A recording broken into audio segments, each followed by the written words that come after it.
एक घने जंगल में बहुत से जानवर रहा करते थे और उस जंगल का राजा एक बब्बर शेर था। अपने स्वभाव के अनुसार वो शेर नित्य जानवरों का शिकार करके उन्हें खा जाता था, जिससे जंगल के सभी जानवर बहुत दुखी और दहशत में रहते थे।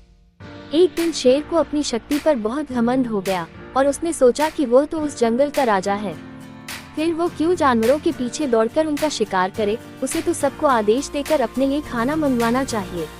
यही बात सोचकर शेर ने जंगल में ऐलान करवा दिया कि वो अगले दिन जानवरों को जंगल का एक नया नियम बताएगा। ये सुनते ही जंगल के सारे जानवर अंदर ही अंदर गंभीर चिंतन में पड़ गए कि पता नहीं उस जालिम शेर का वो नया कानून क्या होगा। फिर अगले ही दिन निर्धारित जगह पर जंगल के सभी जानवर इकट्ठा हुए और शेर ने यह ऐलान किया कि कल से वो स्वयं शिकार नहीं करेगा, बल्कि जंगल का एक एक जानवर प्रतिदिन स्वयं उसकी गुफा में आकर उसका शिकार बनेंगे। शेर का ये क्रूर आदेश सुनते ही सारे जानवर और दहशत में आ गए, लेकिन वे कर भी क्या सकते थे। फिर उसके बाद शेर राजा ने हिरण को अपना सेवक बनाया और उससे कहा कि वो हर दिन एक जानवर उसके पास लेकर आएगा। तब हिरण शेर का आदेश मानकर दबी आवाज में हामी भर दी और कहा, राजा, मैं रोज आपके लिए एक जानवर लेकर आऊंगा। फिर अगले ही दिन से शेर के कहे अनुसार हिरण रोज एक जानवर को शेर के पास ले जाता था और शेर उनको मारकर खा जाता था। ऐसा कई दिनों तक चलता रहा, जिससे जंगल के सभी जानवर बहुत परेशान और दुखी रहते थे। फिर एक दिन अचानक शेर बहुत बीमार हो गया और वो अपनी गुफा से बाहर नहीं निकला। जब ये बात हिरण ने बताई तो शेर राजा के बीमार होने की बात जंगल में आग की तरह फैल गई। फिर हिरण उसके पास आया और उससे बोला कि आज मैं आपके खाने के लिए किस जानवर को लेकर आऊं? लेकिन शेर की तबीयत बहुत खराब थी, जिसकी वजह से वो नहीं बोल पा रहा था। इसीलिए शेर ने हिरण को इशारे में वहां से जाने को कहा।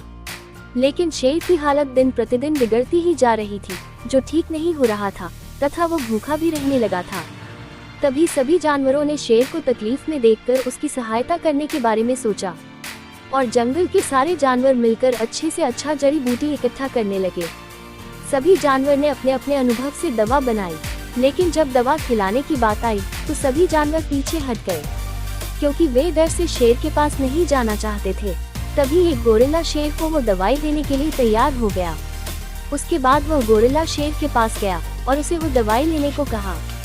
फिर तबीयत ज्यादा खराब हो जाने की वजह से शेर ने वो दवाई आसानी से खा लिया और धीरे धीरे उसकी तबीयत बिल्कुल ठीक हो गई। कई दिनों से भूखा होने के कारण उसे बहुत जोरों की भूख लगी और वह भोजन की तलाश में अपनी गुफा से बाहर निकला। जब शेर गुफा से बाहर निकला तब उसने देखा कि एक हिरण घास चर रहा था। तब हिरण का शिकार करने का सोचकर वो शेर उस हिरण के नजदीक गया और घास खाने का नाटक करने लगा। जब हिरण ने देखा कि शेर घास खा रहा था तो ये देखकर वो बहुत ही अचंभित हुआ और तब उसने शेर से पूछा, राजा, आप घास क्यों खा रहे हैं?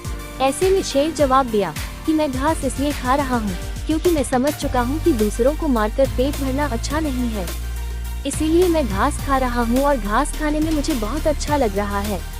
अब से मैं किसी भी जानवर का शिकार नहीं करूँगा। फिर शेर की इन बातों पर वो हिरण विश्वास कर लिया और वो शेर के नजदीक जा पहुँचा। तब मौका देखकर शेर ने तुरंत ही हिरण को धर दबोचा और उसे मारकर खा गया। उसके बाद फिर से शेर जंगल के जानवरों का शिकार करने लगा, जिससे उसका आतंक पहले जैसा ही बढ़ गया। फिर जंगल के बाकी जानवरों को समझ में आ गया था कि उनको शेर की जान नहीं बचानी चाहिए थी, क्योंकि भूत अपनी फितरत कभी नहीं बदलता है। इसलिए इस कहानी से हमें यही सीख मिलती है कि भूत और कुटिल विचार वाले लोग अपनी आदत कभी नहीं बदलते हैं। इसीलिए हमें लोगों को अच्छी तरह परख कर ही उन पर भरोसा करना चाहिए। अगर आपको ये कहानी अच्छी लगी हो और आपने अभी तक मेरे इस चैनल को लाइक एवं सब्सक्राइब नहीं किया हो तो प्लीज मेरे इस चैनल किड्स फन को लाइक तथा सब्सक्राइब करें, क्योंकि यही वो माध्यम है जो मेरे चैनल के प्रति आपके प्यार को दर्शाता है। आपका प्यार ही मेरे लिए सर्वश्रेष्ठ उपहार होगा।